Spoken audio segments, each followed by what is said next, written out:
Oke, sekarang saya update lagi teman-teman ya, tentang aplikasi pinjam duit yang belum dibayar.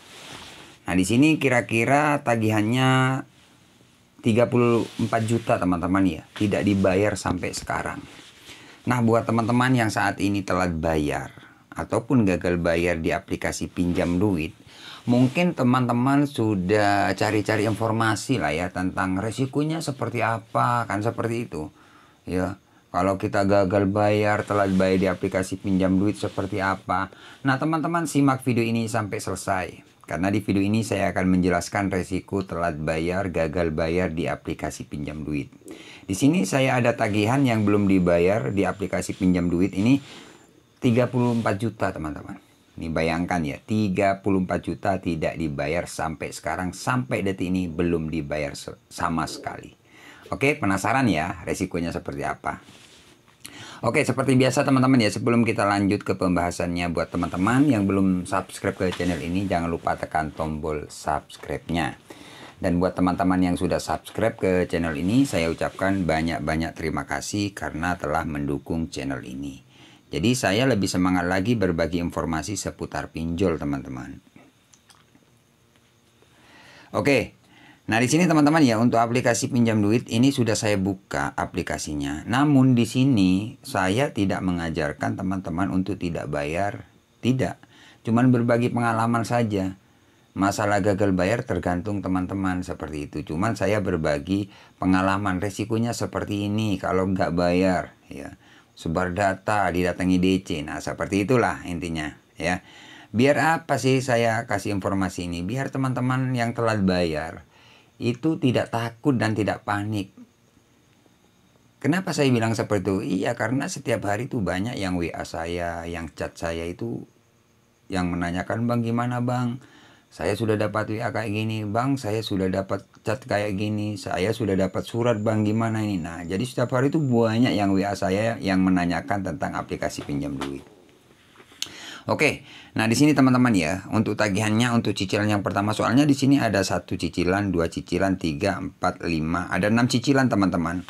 Ya, ini lumayan banyak cicilannya karena tagihannya lumayan besar gitu loh. Jadi banyak. Biasanya kalau dipinjam duit itu ada 2 cicilan, 3 cicilan ya. Paling banyak biasanya 4. Ini sampai 6 soalnya besar pinjamannya, kurang lebih seperti itu ya. Oke, untuk cicilan yang pertama ini 3.986.000 ya. Sekian-sekian tanggal 15 Juni 2024. Jadi sudah telat sekitar 8 bulan ya. Kurang lebih 8 bulan, 9 bulan lah ya. Ini belum dibayar sama sekali teman-teman untuk cicilan yang pertama. Untuk cicilan yang kedua ini 4.237.000 sekian-sekian. Tanggal 29 Juni 2024. Jadi sudah lewat juga. Jadi semuanya ini lewat teman-teman. Jadi total keseluruhan ini 6 cicilan ini 34 juta. Jadi ini sudah plus bunga atau denda. Sekarang sudah nggak bertambah lagi untuk dendanya karena sudah lewat dari 3 bulan. Nah, misalkan teman-teman bertanya, "Bang, kalau kita telat bayar di pinjam duit itu bunganya berjalan setiap hari nggak?" Nah, kalau masalah bunga itu setiap hari kalau teman-teman belum bayar. Ya, masalah besar kecil bunganya itu tergantung berapa besar pinjaman kalian. Seperti itu teman-teman. Jadi sudah otomatis lah ya untuk bunga.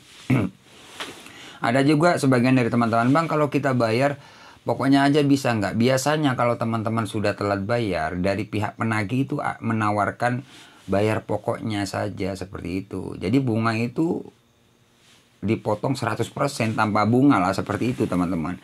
Jadi teman-teman yang telat bayar nggak usah khawatir ya, nggak usah memikirkan bunga, karena kalau kalian sudah telat bayar nanti 1 minggu, 2 minggu, 3 minggu, 1 bulan biasanya sering banget dari pihak penagih itu menawarkan potong bunga. Jadi bunganya nggak dibayar, disuruh bayar pokoknya aja, seperti itu teman-teman ya. Jadi teman-teman nggak usah memikirkan bunga ya. Oke, untuk resiko yang pertama kalau teman-teman telat bayar sudah pasti teman-teman ya, karena pinjol memang merata ya kebanyakan. Kalau telat bayar itu biasanya kan di WA, di telepon kayak gitu kan, di WA telepon satu hari bisa sampai 5 bahkan sampai 10 nomor yang berbeda masuk ke WA kalian. Nah, itu resikonya teman-teman. Yang kedua, kalau teman-teman telat bayar biasanya ada semacam teror ya. Teror yang pertama, ancam sebar data, data mau disalahgunakan, data mau dialihkan. Nah, itulah cara-cara penagihan pinjol misalkan teman-teman telat bayar. Nah, misalkan sudah dapat WA kayak gitu, apakah aman data kita? Itu aman-aman saja teman-teman. Cuman cara penagihan mereka itu ya nakut-nakuti, gertak-gertak kalian seperti itu. Jadi apakah data disebar bang kalau kita telat bayar? Enggak juga. Cuman cara penagihan mereka saja gitu loh. Enggak. Apakah menghubungi di luar kondar? Biasanya kalau menghubungi di luar kondar itu memang ada potensi kalau kalian telat bayar. Potensinya nggak banyak teman-teman. Nggak bakalan ke seluruh kontak. Ya mungkin kalau ada yang dihubungi di luar kondar atau di luar kontak darurat itu biasanya ada 3 orang atau 5 orang. Itu pun kalau ada. Ya, jadi teman-teman ya mau nggak mau harus terima kalau kalian telat bayar. Kalau memang dari aplikasi itu menghubungi di luar kondar kalian seperti itu ya.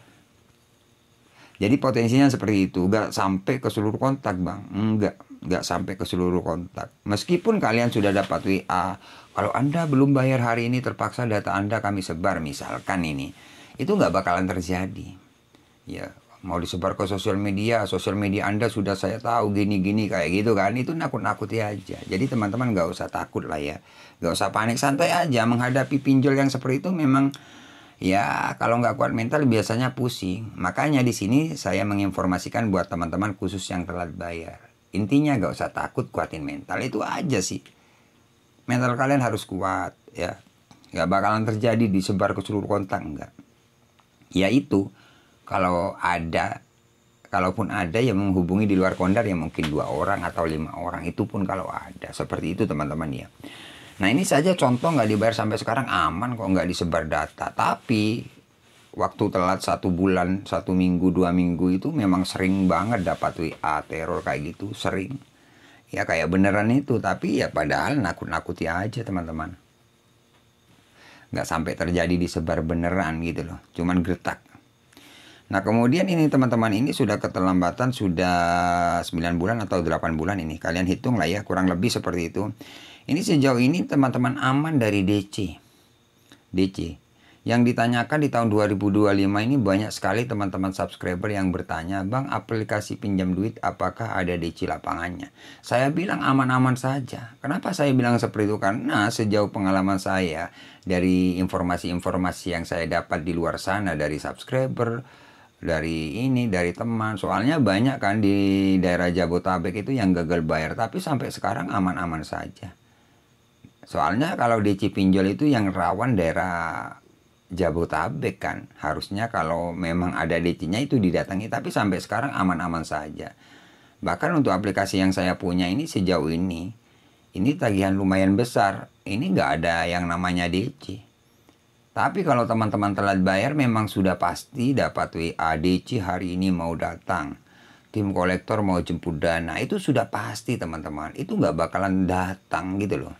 Itu cuman ya nakut-nakuti lah seperti itu, gertak-gertak kalian agar kalian ya mencari dana talangan atau tutup lubang gali lubang gitu loh ya.